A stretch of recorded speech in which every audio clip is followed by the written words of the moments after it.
All right, we'll go at this time. We'll call our workshop meeting to order. Sorry for the delay, folks.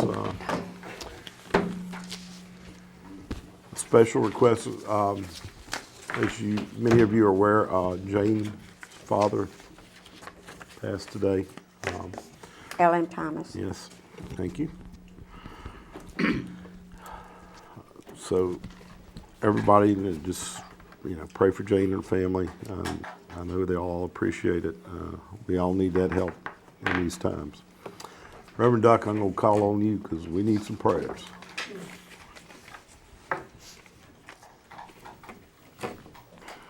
Heavenly Father, we are reminded that in times like these, we have an anchor, we have a Savior, we have a God who is always with us. And we pray tonight for the family that you will comfort them in their loss. I'm glad the Lord Jesus said he would not leave us comfortless. He would come to us.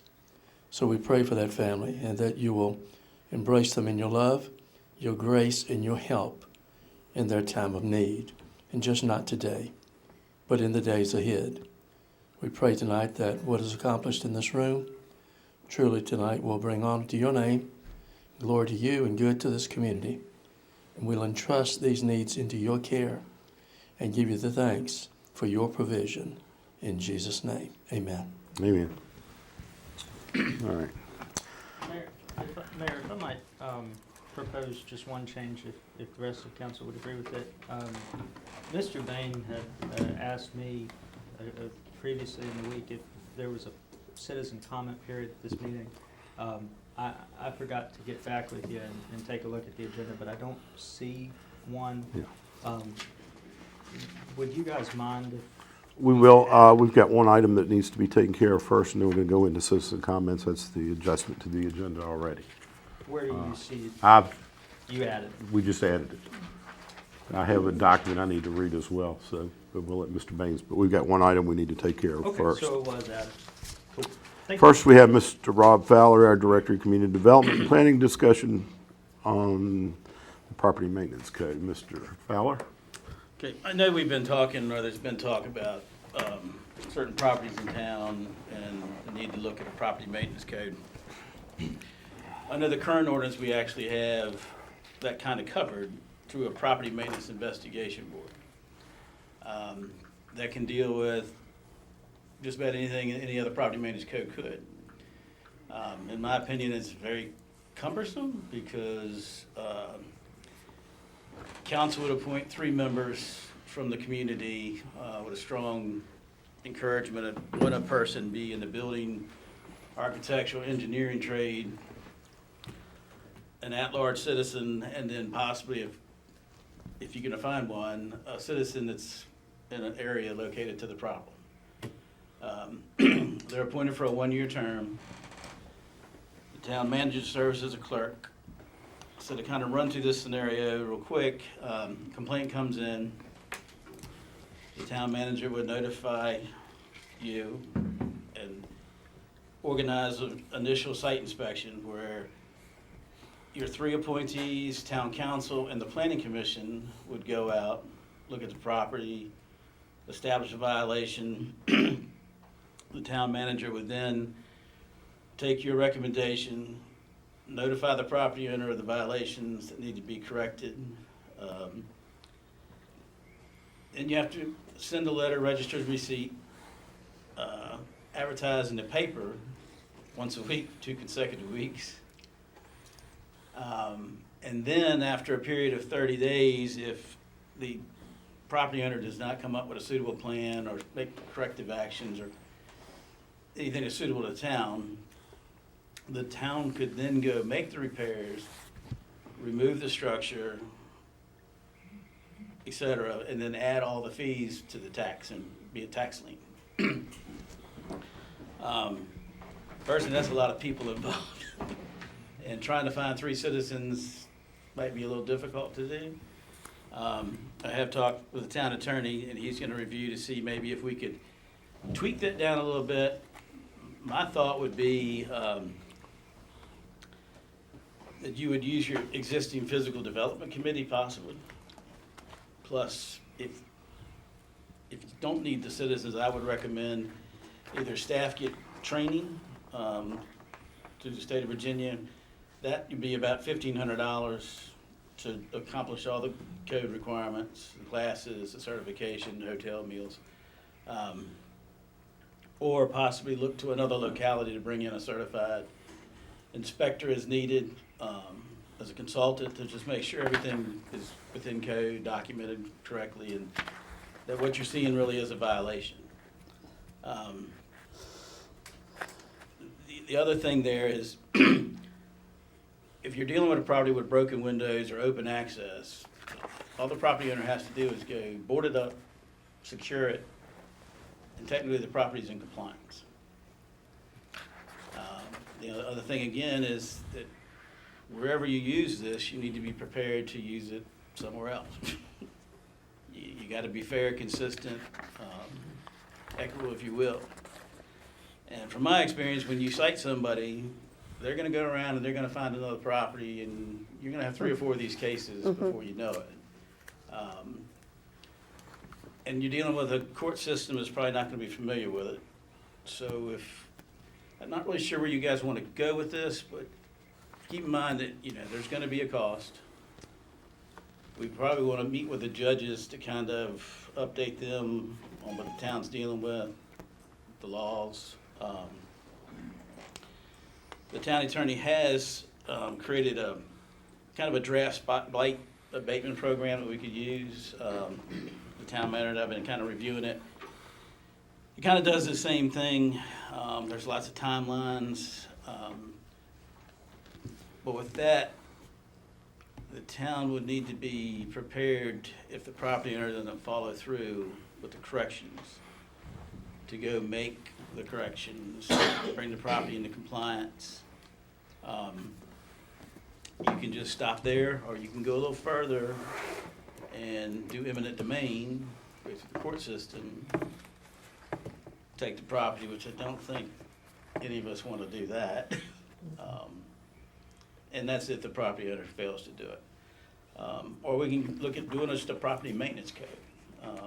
Again, that would require someone either be hired, consultant, staff, receive the training from the state. Again, it's a cost, and it would have to be used everywhere. Every time you receive a complaint, you'd have to make sure you do the same steps in treatment. And sometimes what works good is picking up the phone or going out and talking to the person and say, hey, are you aware that this is going on? Because sometimes people, my experience, some people don't realize that they have peeling paint all over the house. And when you go talk to them, they're like, oh, I never really noticed it. Yeah, I'll get on it. And then other people just don't have the means to make the repairs. So if you can give me some direction of how you want to go, or if you want a couple different scenarios, we can find out about tweaking what we have and restructuring it, bringing a draft spotlight ordinance to you, and possibly even reach out to the state to have a representative come and kind of explain how the program works. So, in terms of what we're allowed to do under Virginia law, is there a way that we can have an administrative function that is not political, ran by the council, or anything like that, that is purely an administrative function that says we can, and really it's limited to broken windows,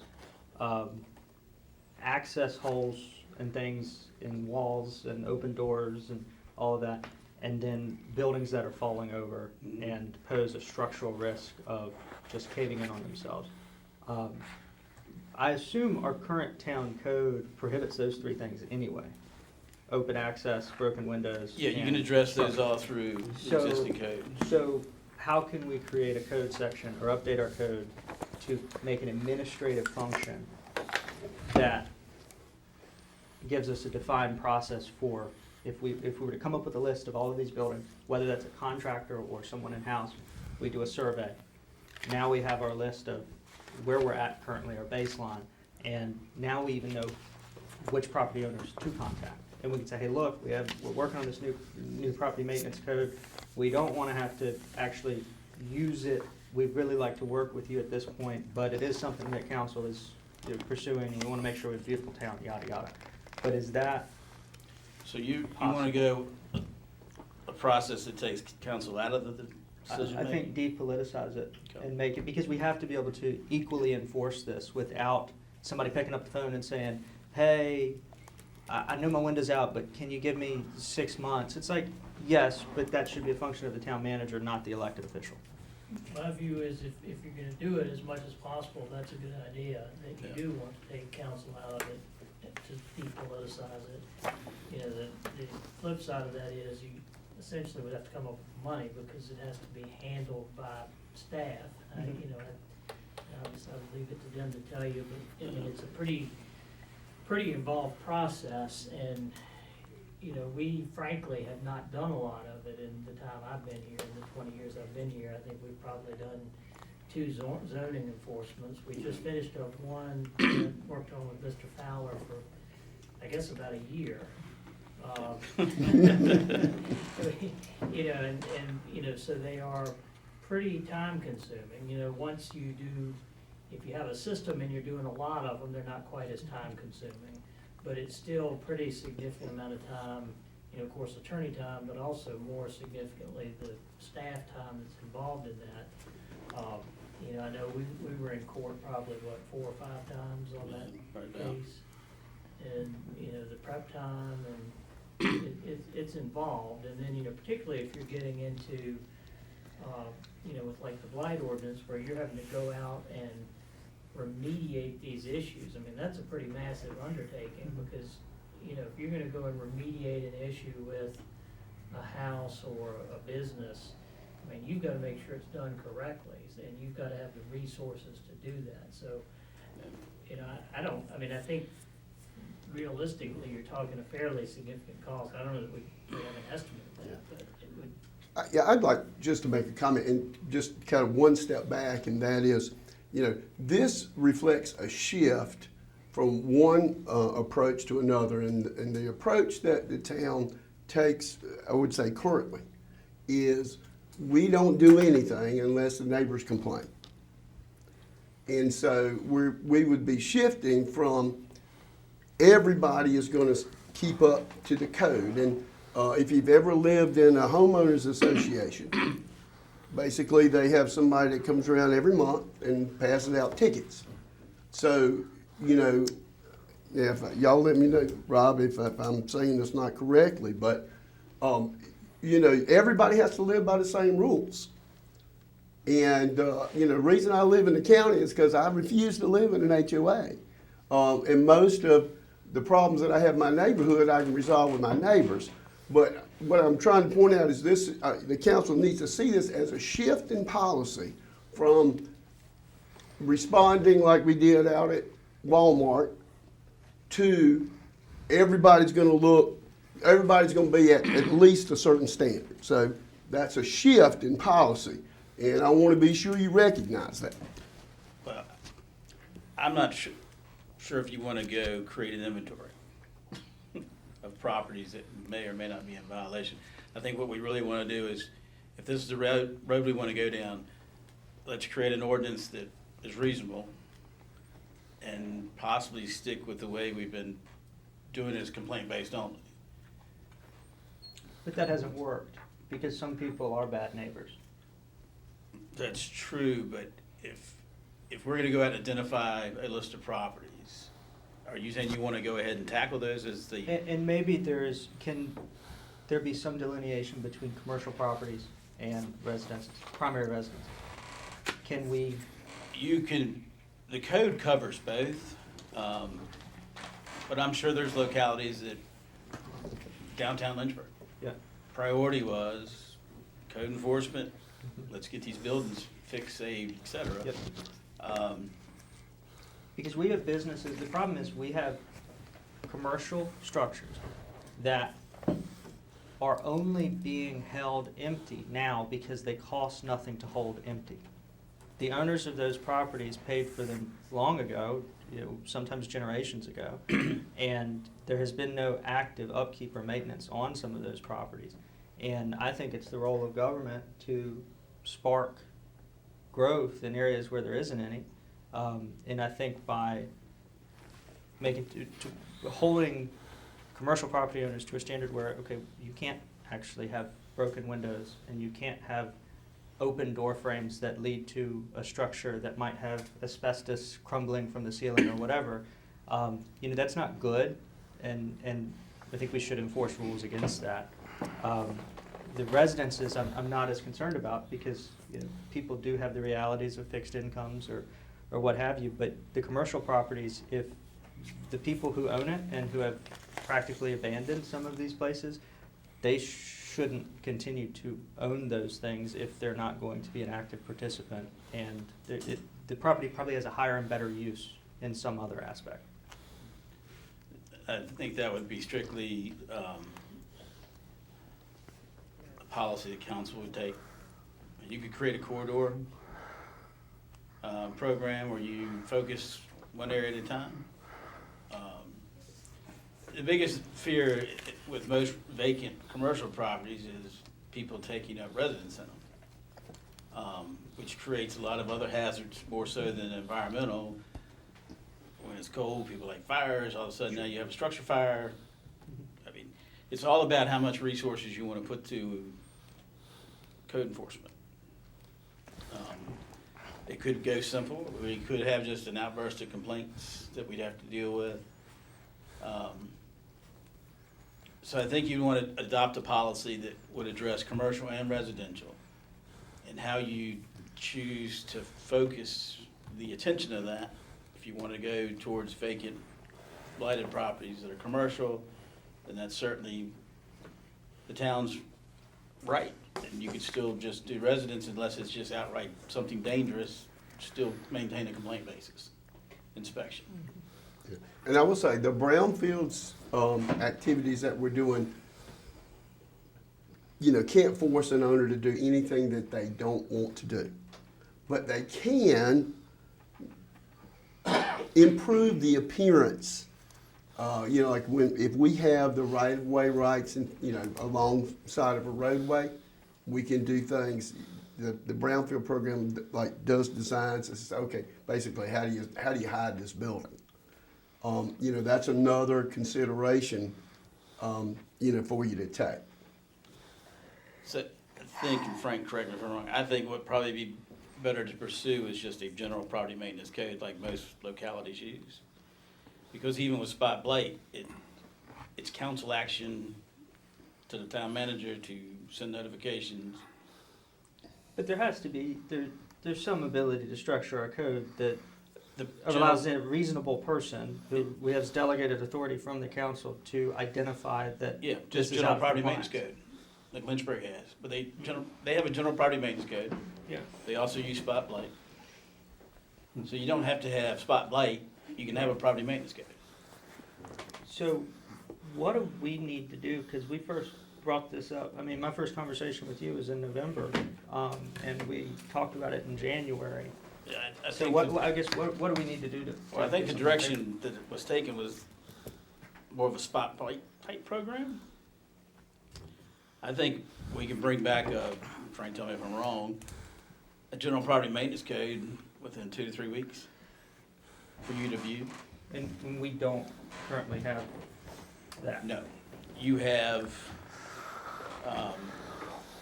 Chapter 71, which is building maintenance. But it's all based off town council action. So if you're looking for something that takes everything and just puts it into a staff position to handle, I think a general property maintenance code is probably the way you want to go. I mean, I would feel comfortable with that as long as there's I don't want people being pursued in the same way that an HOA does, like your flowers are out of compliance or No, something. I mean, But and the law is the specific. building's gonna fall in. Yeah, I mean, there's, general property maintenance, you have peeling paint, loose siding, it's something that creates a public danger, Uh-huh.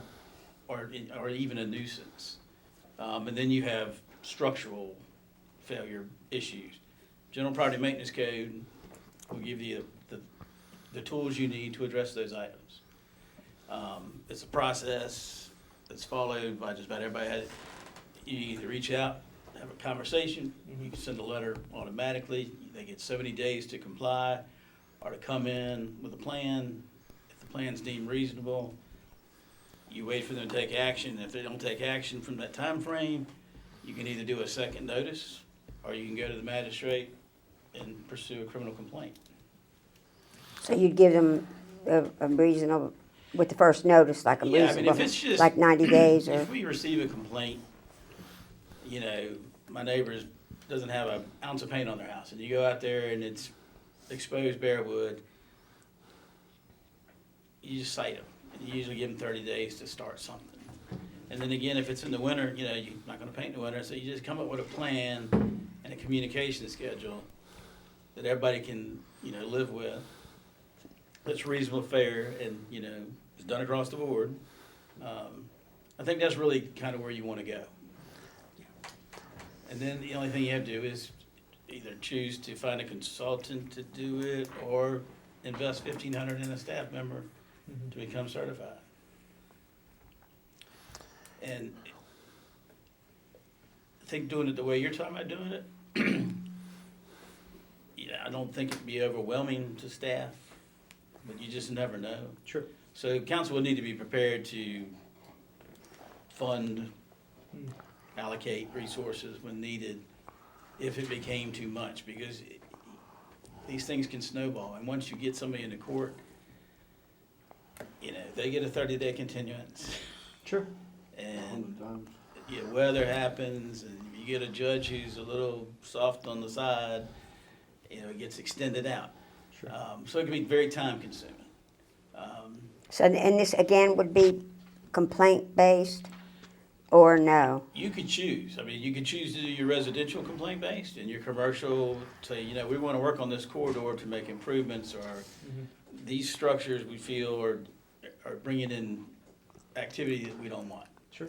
And target, I shouldn't say target, cite them, if you will, and follow through. Now, Well, technically, even if it's complaint-based, anybody can make a complaint. right, Yeah. yeah. And you'll get that if you start action against a particular property, people will start talking as they do Right. amongst each other and go, well, if we can do that, then I'm gonna complain about, My- So-and-so's rock garden. And As then- that's what ironic you mean, as it can is, snowball. as ironic as it is, this is a rising tide lifts all boats. You know, if one person, even if it's done out of spite or anger, if they say, oh, well, they have a broken window, it's like, well, they have a broken window, and they're in our commercial target corridor, and we wanna make sure we Yeah. have a beautiful town that is safe for everybody. Yeah, and I think that's probably the best way to go. It's just a general property maintenance guy. Property. So you think about the May workshop, a month? I think that'd be plenty of You got time for us to something to- tweak something out, to show you and Okay. decide whether we're going down the right path.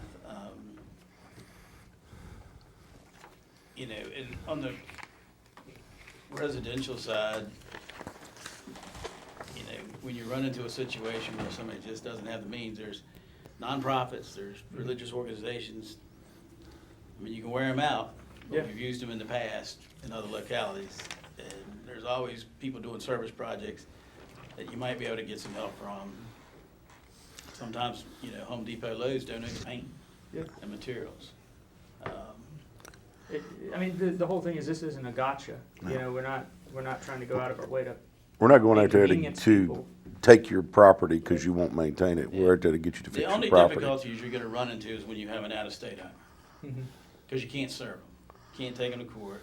So you might have to go through the process where you go in, if it's something that needs to be fixed, you might just have to go fix it.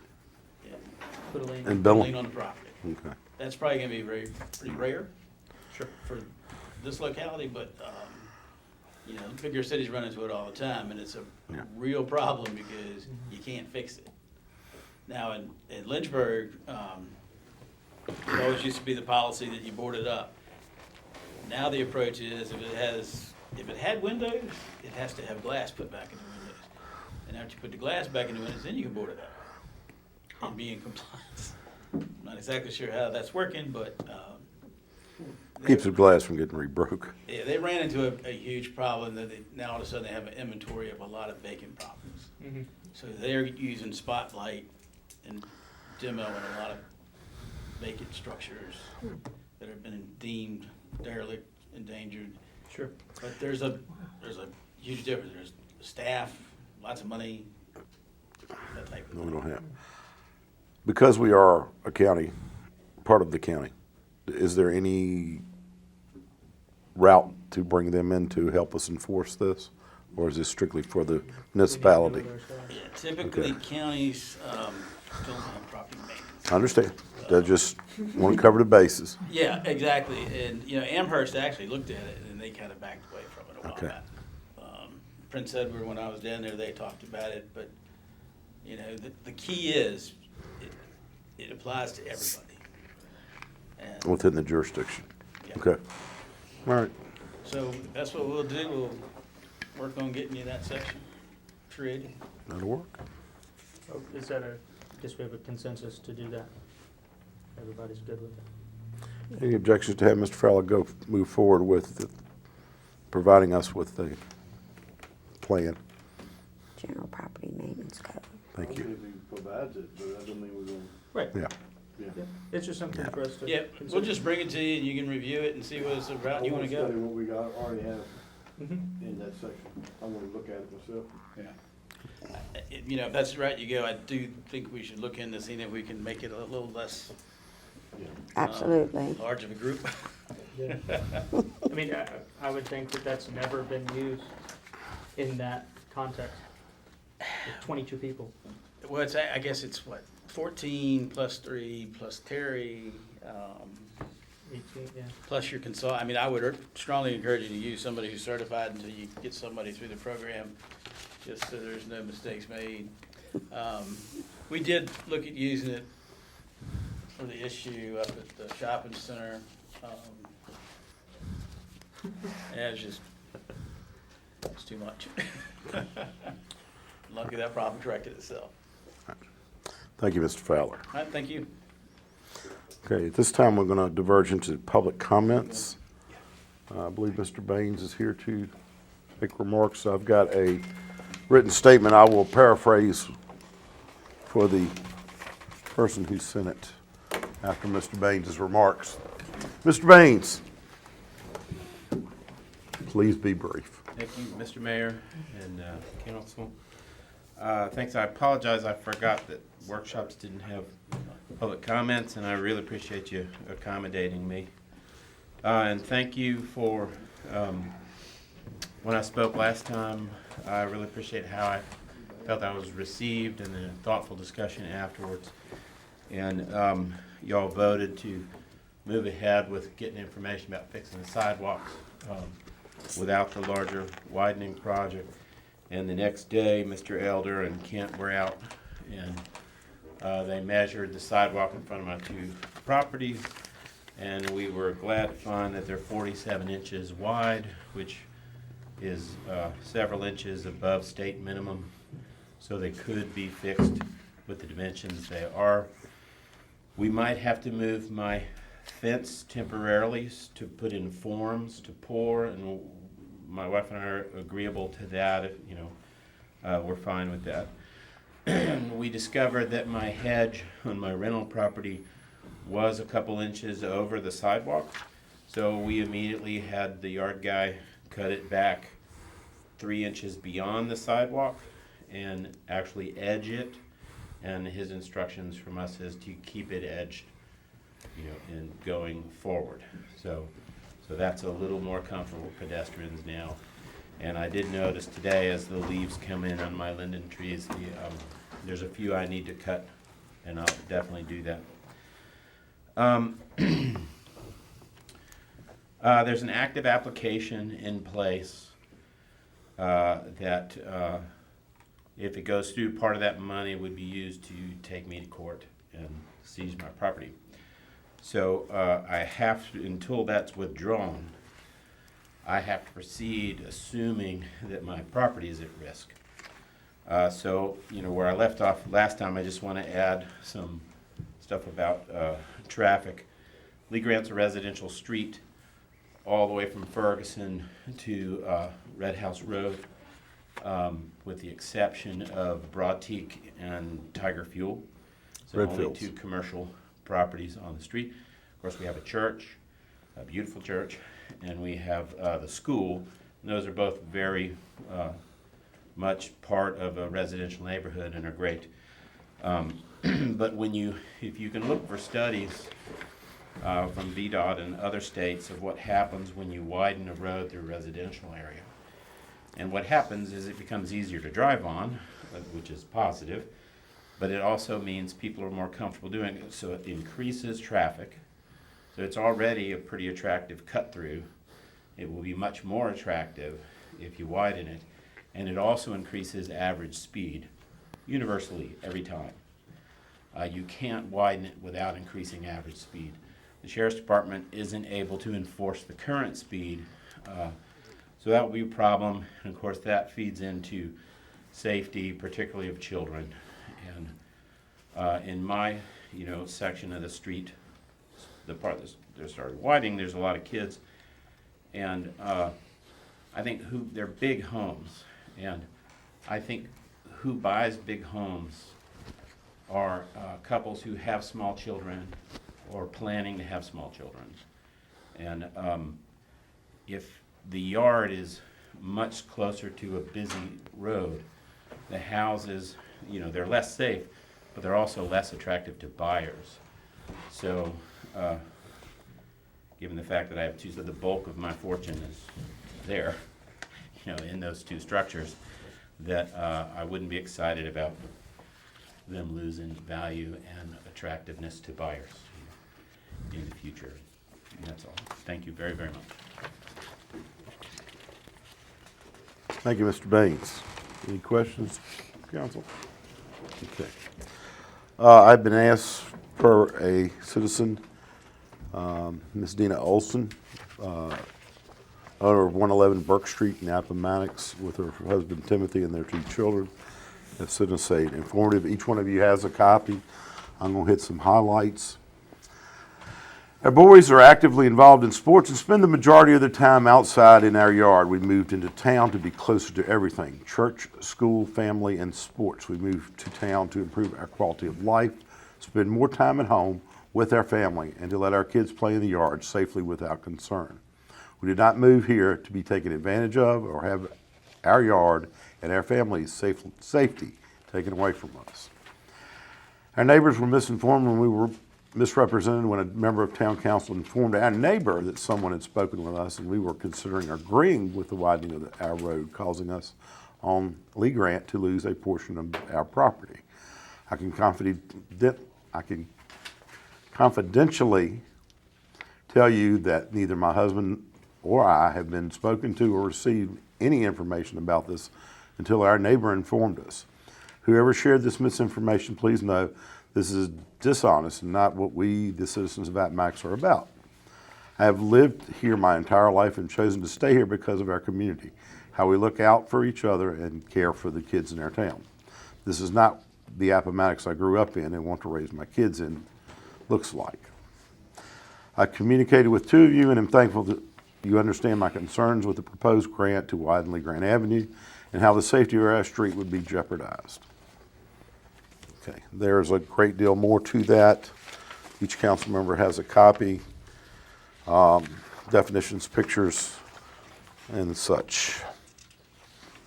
And while we have a nice large Suburban in here, that's a small vehicle compared to the school buses that go through there anyway. Just to take note, a proposed route, alternate route from AES to ACHS would take us across the railroad tracks, which would encompass approximately 35 bus crossings at a railroad that were somewhat unnecessary. Jeff mentioned before that a route all the way around to Redfields. I think it's under 3 to 4 minutes, and it takes, I don't know what it does in y'all school time. School buses, zones, and traffic at that time little bit more cumbersome. I don't know what time of day y'all went through there. Taking all the buses that way again is a challenge. I remember when we were growing up in school, you know, we didn't go through Lee Grant Avenue to get to the high school. I don't know, maybe we did. The elementary school wasn't on Lee Grant at that time. I think they looped around. Yeah, go ahead, Jeff. I was gonna do something in my little spoke time, since y'all on this, can I go ahead and do it now? Yeah. Just 1 second, But or you like to wait? let me finish this. Did we move to stop our submission at the last meeting? I make that motion. Christie, we did not? We did not in the last one, Okay. no. We wanted to see where it went. Jeff, do you have a comment on this situation? The whole, from everything to which y'all asked me last council meeting, to, You have the floor, sir. I'm looking a little bit slow. That's all right. Happens when you get close to retirement. Who's count, but 26 days. I can't give a time, I can tell you how many seconds. That's all right. Thank you, sir. But, excuse me, please. First of all, like I say, I did meet over there Mr. Baines and his wife came out, and they have helped us improve the situation over there what they could. Which that I think he's always been very good to work with me on any, I got too many paperwork here. All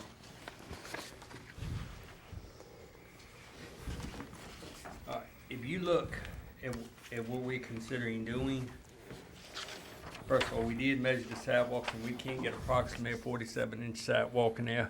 Some areas it may be a little bit better, because if Mr. Baines, he agreed to let's form up on his side, which will help drastically and save us in inches.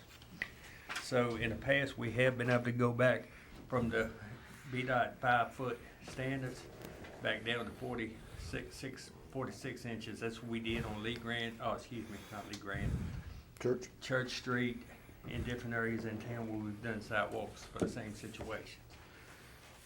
According to VDOT, if just the blacktop that, which I think the road's gotta be blacktop no matter what you do, cause it's coming all apart. If I can catch it on a VDOT contract, it's possible we could get the road redone for $28,697. That's just blacktop work. And if you do that, you can also have to do Burke Street, so you could probably put another 15 on that, give or take. If we cannot get on a VDOT, it's gonna probably double or better, which is still, you're looking at $50,000 to $70,000 in blacktop work. Sidewalk is roughly 80 feet, $80 a square foot. So my closest measurements is 900 feet will get you roughly $80,000 to replace the sidewalk, and it's not counting engineering or anything else. The only issues that I could not get prices on is on the low end down next to the apartments, you would be required to put handrails on it. Where the bushes are, I could not get a price on on the handrails. But I would highly recommend, if y'all do this again, that be corrected. So it's a big safety issue. If you choose to put curb and gutter in, you're looking at $40, $45 a foot extra, which I would not do, because that's gonna take your road lane. But at the end of the day, you're looking in, I think Mr. Baines witnessed us doing this, I was looking at roughly 18 foot of driving lane. And I think you could keep it like you are, it's fine, but you're gonna have to stop in buses. It's not a question, you're gonna have to stop. If not, they're gonna chew your sidewalk down, all you're gonna have them do is beating up sidewalks. It is not enough room in 18 feet, standard lane is like 21 foot for them to pass on. So you do the math, and you got them passing in there too, so it's just not room. But anyway, but on top of that, which is a drastic savings over the 1 million to 1.5 million we was looking at putting in just for the smart scale. And if I can find my paperwork, Tori has started the first stage, which is a learning stage, filling out the application. She has another application coming up in a month, and then a final one. I had a piece of paper here, but I think I'll post it. Right. It opens on June 1. June 1 is the day it opens. It's due about And August 1. two things. Number one, she's already filled out the application. If y'all not serious about doing this, please let me know now so I can stop. they got enough going on without tying up all her time doing it. I mean, the issue is on hand, and if you turn this smart scale down, it's gonna probably be 5 to 6 years if you're lucky, if ever, they're gonna give you another one. Cause I don't think it's gonna blow over well for the time we wasted, and it came from people, so I'm not gonna call names or none, but at the end of the day, the town will be rolling it, we will own that street forever.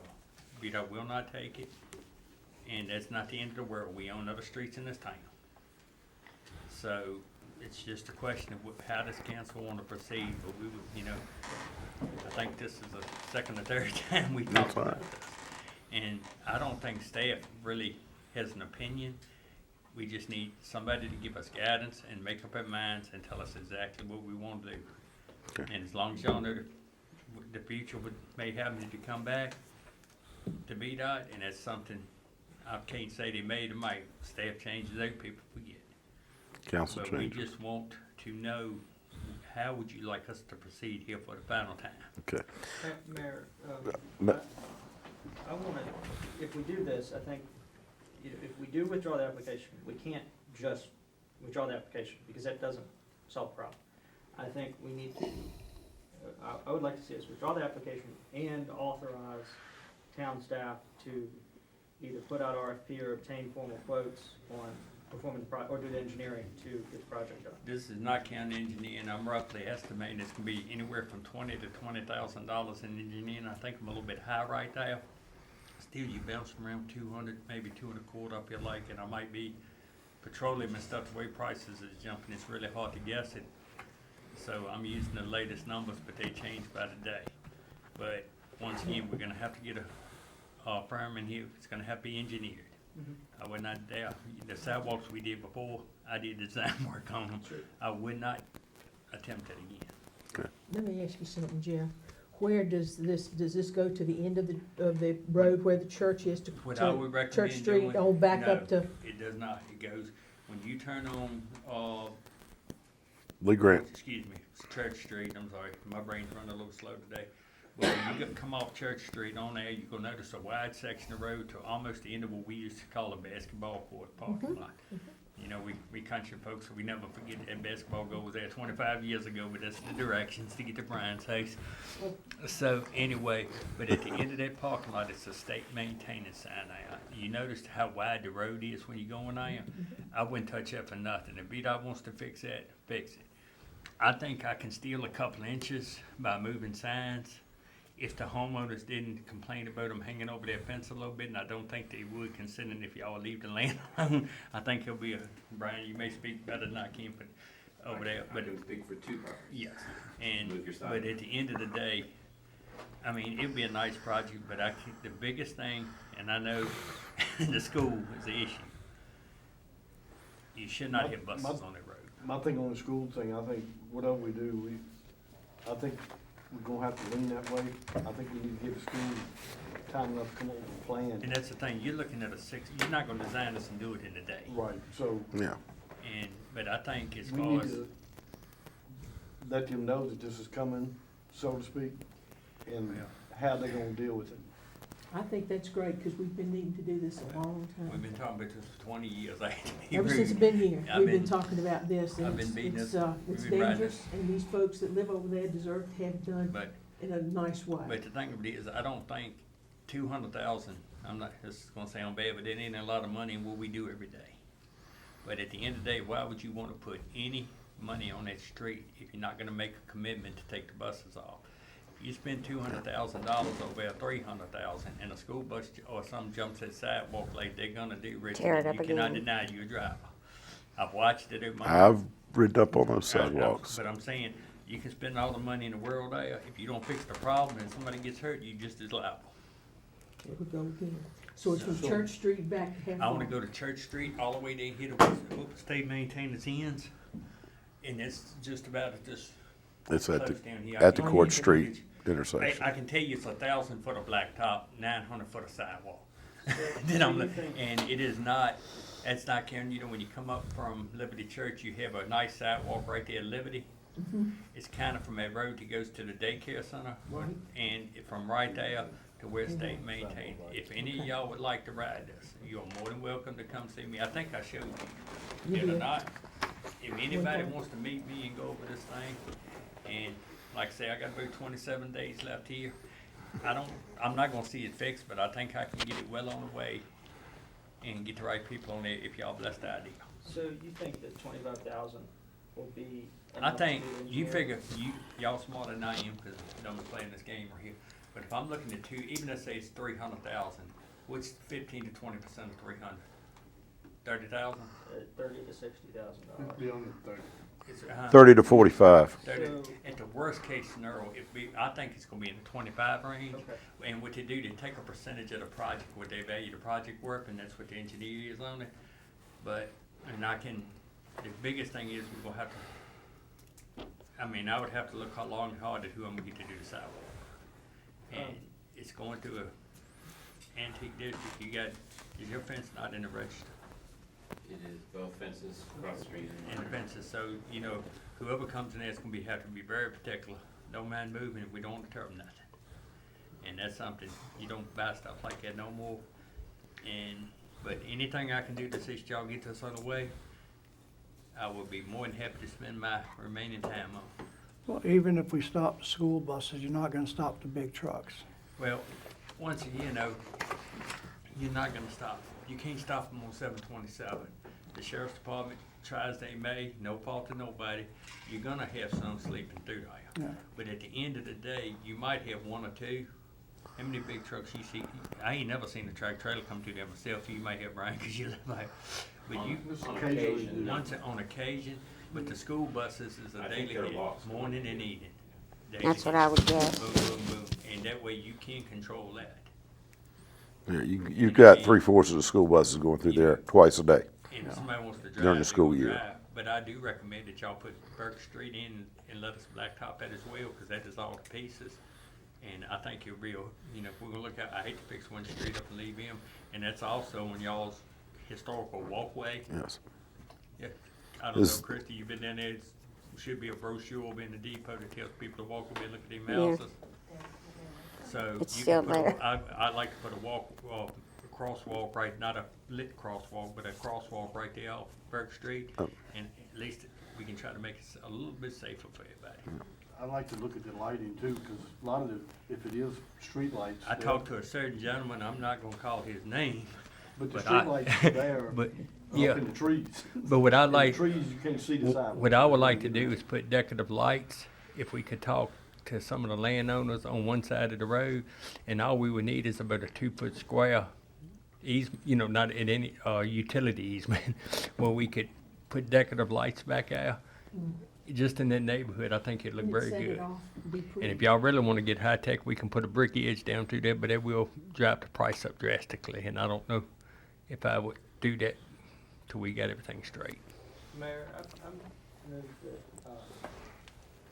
we withdraw the Smart School application for Lee Grant and authorize the Public Works Director to advertise for engineering services to expand, or to repair Lee Grant I'll second that. in Burke Street. Motion made and properly seconded to I will go sit down. pursue, to withdraw our, You go sit down, right? to withdraw our application to the Smart Scale Project for Lee Grant Avenue, to have Public Works initiate a bid for proposal to do the engineering for the correction and maintaining of Lee Grant Avenue and Burke Street. Just be with direction. We're not advertising for maintenance. We're advertising to Engineering. engineering To correct the current issues. We're looking at blacktop. We're gonna redo the blacktop. We're gonna do the sidewalk and turn down curve. It means there's no gut on it. That's what you see on Church Street. Just make sure we're all on the same page. If you could document that, please. Also, we're looking at putting decorative lights as needed. I'm gonna do it as alternate, just to get us a price on it. If y'all not happy with it, you can kick it out without messing your bid back, Jeff. Okay. Now, would y'all like me to finish, or would you like me to say, wait my turn? And also, we need to be, as Mr. Garrett pointed out, make sure the school understands what we're aiming at, so they will be on board with the buses rerouted. I know, and if they, I got stuff in the office that I can sit in and show them, and I think they would understand a little bit about. Do you think VDOT would be amenable to coming down and marking the center line? Because a They're lot not- of people no. don't know where the center No. line is. No, they're not. They will not do No, that. sir, I can get that done, but we're gonna pay for it. VDOT will not do it on a private road, because if they do it and something's not right, they assume liability on it, and that's not gonna happen. But there's people out here I can't get it done with. So, and if you want a center line put on, I would be hesitant about the center line just because of the 18 feet. 18 feet's gonna throw you an illusion that you're in a box, and I'd be kinda, I'll take a look at that. Let me talk to some people that are a little bit smarter than I am, if you don't mind. Because a lot of times you got a vehicle coming over that hill right in the middle of the road. And, yeah, but a and lot then you of- gotta see them, duck hard to the You side. look and- where we did the sidewalk on Church Street, and I gotta get that line adjusted a little bit. That will throw people, it does chaos. A white line can hurt you more than it can help you. Yeah. So, and Yeah. let me talk to some people that's a lot smarter than I am in that thing, and I will see what their opinion is, and we will talk. But I will put the line in as I add alternate with my bid. And the biggest thing, if we do it, I don't wanna have to go back, but if y'all get saying I want this, I don't want that, I'm gonna do it, we can just turn down alternate one, alternate two. I think that's legal, is it not, Frank? And we'll do that. So, and like I said, but if y'all like to ride over and look at this before I get started, I'm there just about every day. But I am taking a couple weeks off to kill some vacation back, so please let me know, because don't wanna waste y'all's time. So, Thank you, Jeff. So, go ahead. We have the motion and properly seconded. Since it's Any further discussion? After 20-some years, is there any further discussion on reconstruction of Lee Grant? okay. I have something, but not specific to this motion, but it is still a valid grant. that I'd like to vote on.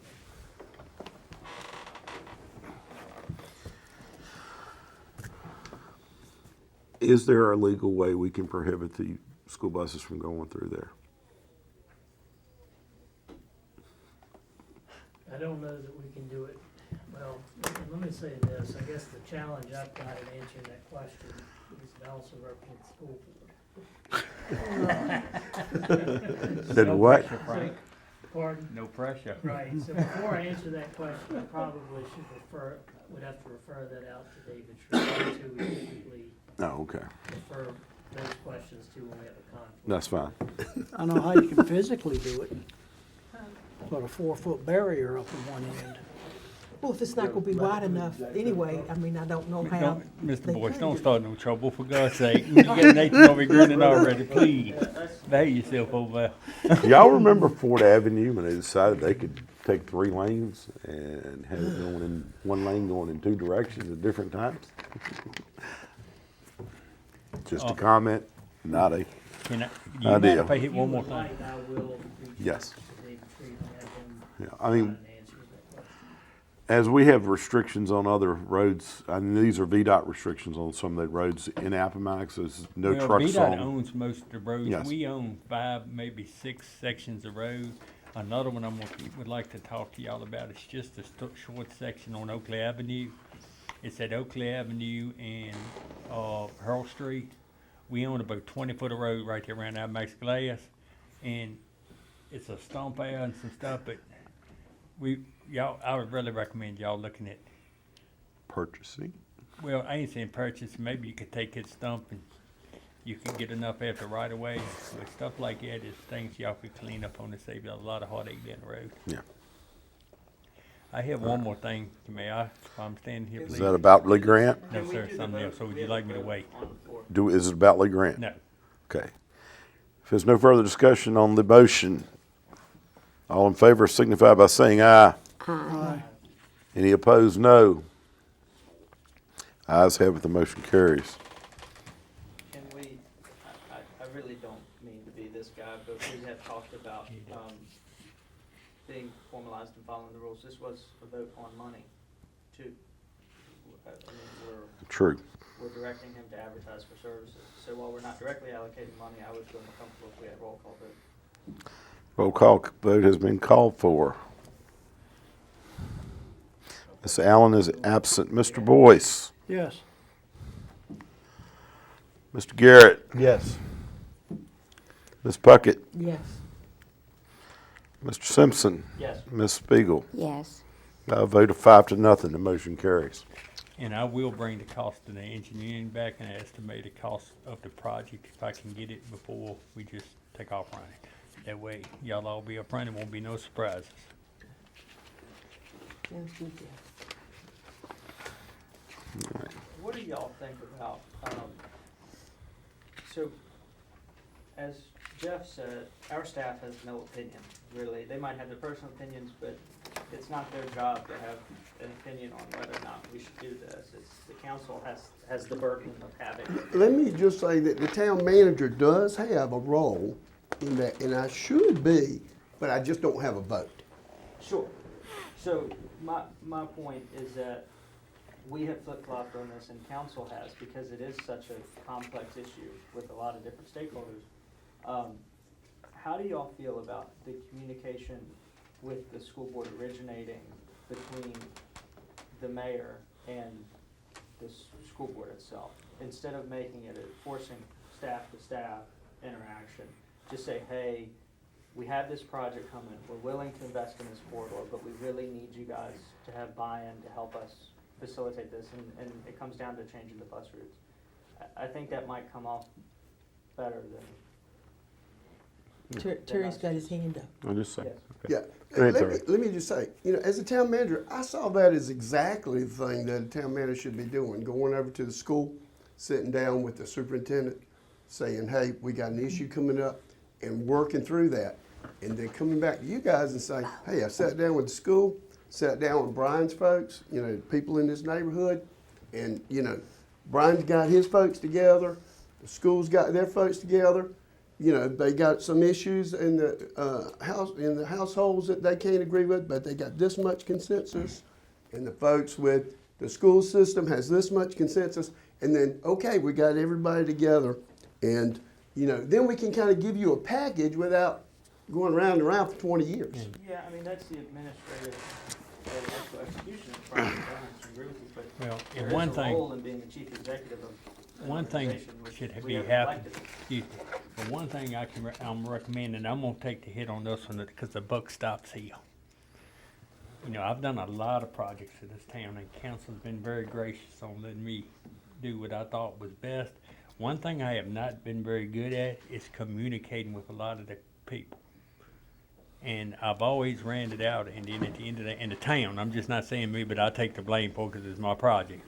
But we really should, when we look at these projects, we really should take the time and let these people know it's coming. Now, we advertised the water line, and we did the best we could on that, but I think it was the first. The sidewalks up here that we fixed at Wills, I was under the impression everybody through there had been notified. Nobody knew nothing that we started turning it out. And I jumped around, running around, and which I told them I forgot to call them, but I think staff and the council really at least look at notifying people ahead of time. I think you're better off doing that than y'all getting behind the gun. And like I've been on the sidewalk project and the water line. Well, I agree with Mr. McGee. I think that's exactly what we hired him to do, is to be that interface in between council and the town people. And, we hired a manager, let's let him manage. I agree with you. All right.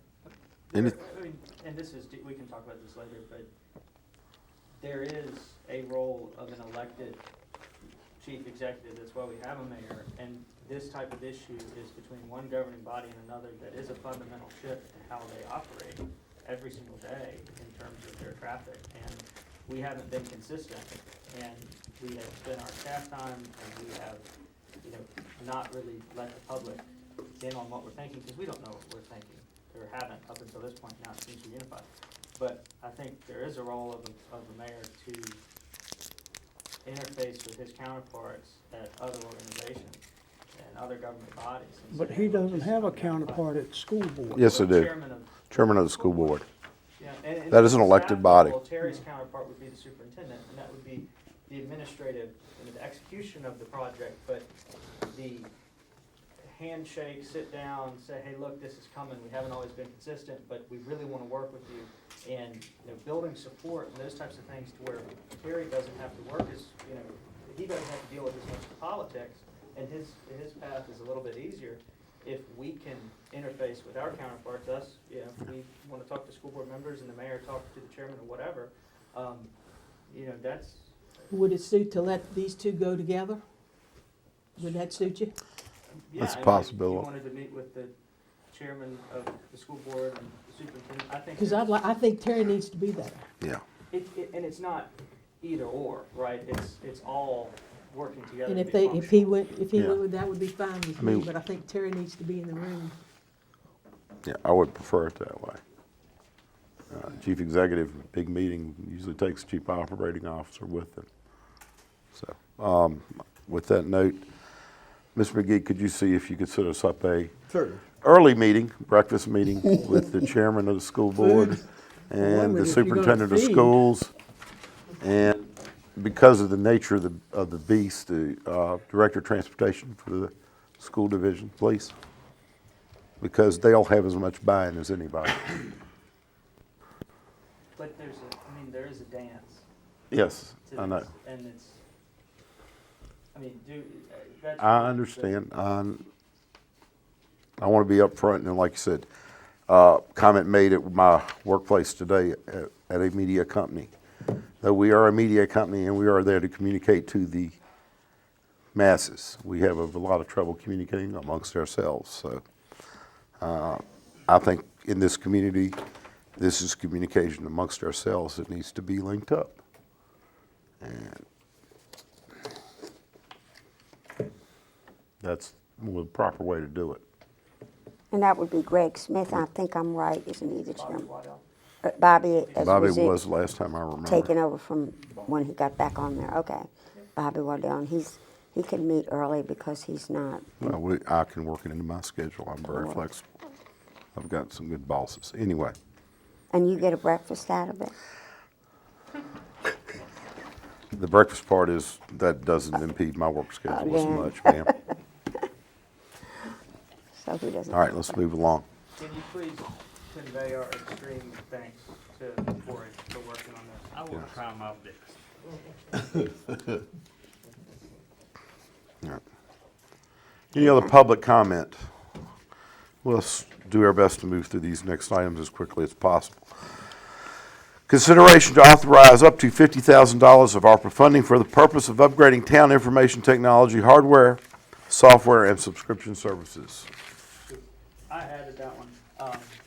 I'm willing to table that one tonight, because we've got a lot of other stuff to work through, but, I recently, I spoke with Terry about, getting access to a computer, just to, some of the files that I talked about, old agendas and things I wanted to look through, and those are available, to computers on the network, and so I was using the computer, and, I just think that our town staff might be limited by some of the current software and hardware that they have, and we probably need to start thinking about giving town staff and the town manager the money they need to upgrade it and get it on par with other places. And this might be enough too to do security camera enhancements, which we definitely need to do, and it seems. And we have 9 new ones. Yeah, yeah, we just need to come up with a plan for how we want to manage our IT moving forward too. But anyway, I'll table that. I just think it's important, and Okay. we should add it to a future agenda. Okay, Moving right along. Consideration to adopt Robert's Rules of Order, 12th edition, as the rules of order for the governing body. Each of you has been given a copy of Robert's Rules of Order. There will be no test. officially, other than the execution of your duties.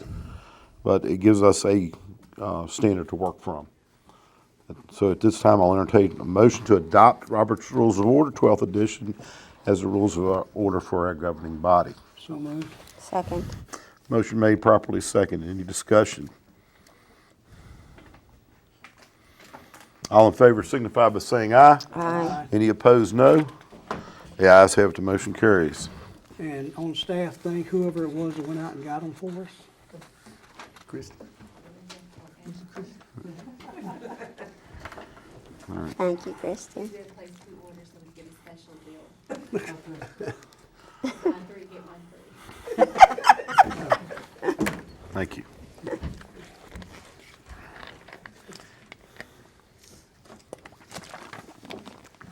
Our next item is a closed session, originally stated on the agenda as the first one is employees A. That has been expanded to employees A through H. Entertain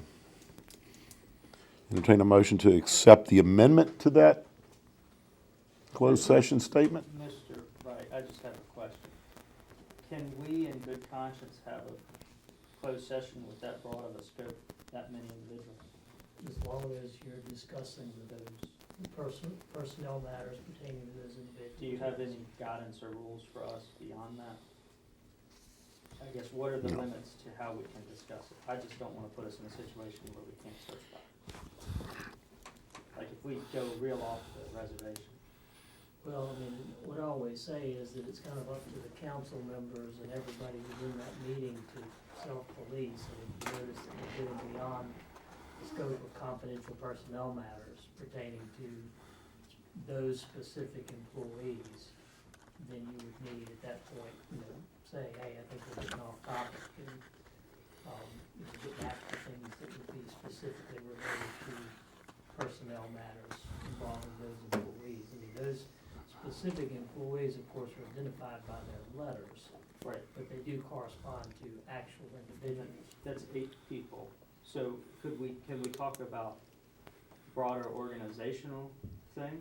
That you No, think sir. about those positions? We're gonna have to talk about individuals. Individuals, or named individuals once we go into closed session. Yes. Yes, sir. And this first closed session's employees A through H. Yep.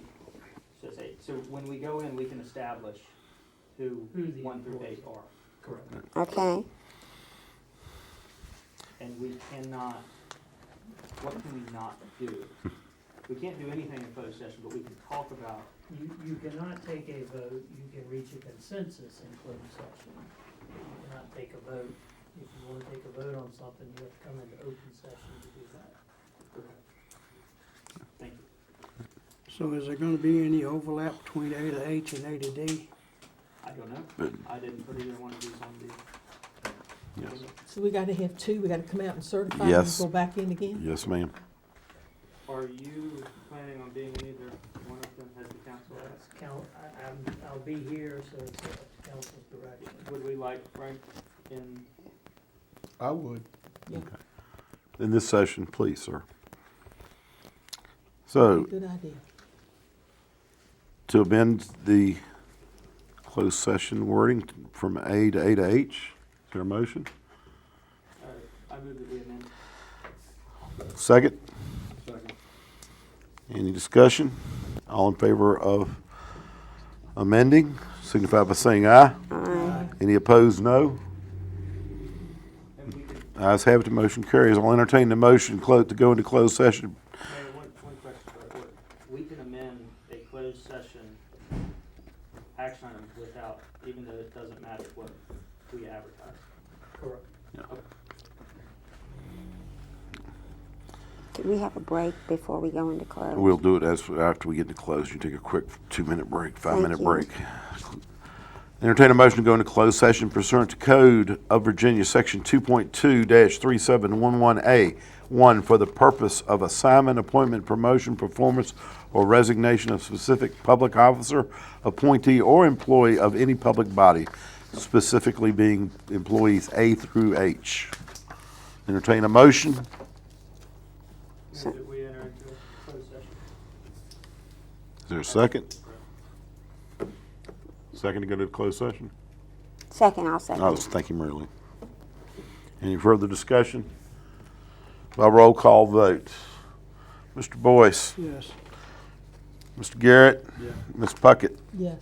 Mr. Simpson, Yes. Ms. Spiegel. Yes. By a vote of 5-0, we will go into closed session. Mr.